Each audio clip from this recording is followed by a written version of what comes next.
আমি এমনও পুরুষ দেখেছি যে ভালোবাসার নাম করে একজন মেয়েকে বিয়ে করে, তার সাথে কিছুদিন সংসার করার পর যখন একটা বাচ্চা হয় তখন তাকে ছেড়ে চলে যায় একরাশ যন্ত্রণা আর তীব্র কলঙ্ক মাখিয়ে।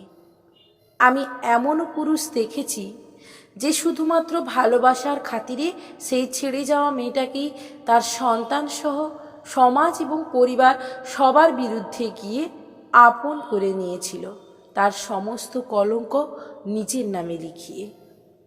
আমি এমন প্রেমিকের গল্প শুনেছি যে তার জন্য ধর্ম পরিবার সব ছেড়ে আসা প্রেমিকার দেহকেই নিজের হাতে টুকরো টুকরো করেছিল, আর প্রমাণ লুকোতে দিনের পর দিন তা ফেলে এসেছিল বনে জঙ্গলে।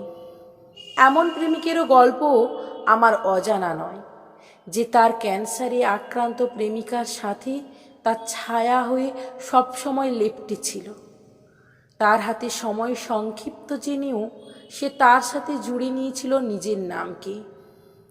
এমন বহু পুরুষকেও আমার চেনা, যে দিনের পর দিন প্রেম করে শেষে এসে মেয়েটার গায়ের রং চাপা বলে তাকে ছুঁড়ে ফেলে দিয়েছে, তার বদলে পরিবারের মত নিয়ে দোহাই দিয়ে বিয়ে করে নিয়েছিল অন্যকে।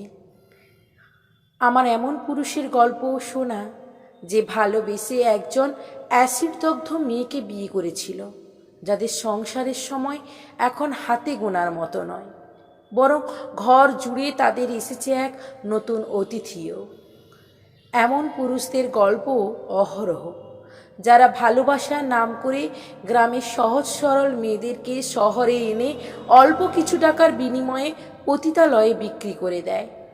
এমন পুরুষেরও গল্পও ভেসে বেড়ায়, যারা সেই বিক্রি হওয়া মেয়েদেরকে একটা সুন্দর জীবন দেওয়ার জন্য সমাজের তোয়াক্কা না করে তাদের বিয়ে করে নেয়। সমস্যা পুরুষের মাঝে না, কাপুরুষের মাঝে। পুরুষরা কখনো প্রতারণা করে না, বরং তারা জানে কি করে দায়িত্ব নিতে হয়, কি করে ভালো রাখতে হয়। আর যারা কাপুরুষ, তাদের কাছে এসব আশা করা যায় না। তারা জানে শুধু প্রতারণা করতেও ব্যবহার করে যেতে। তাদেরকে দিয়ে সকল পুরুষকে বিচার করতে নেই, সে আসলে না পুরুষই ছিল, আর না ছিল কোনো মানুষ।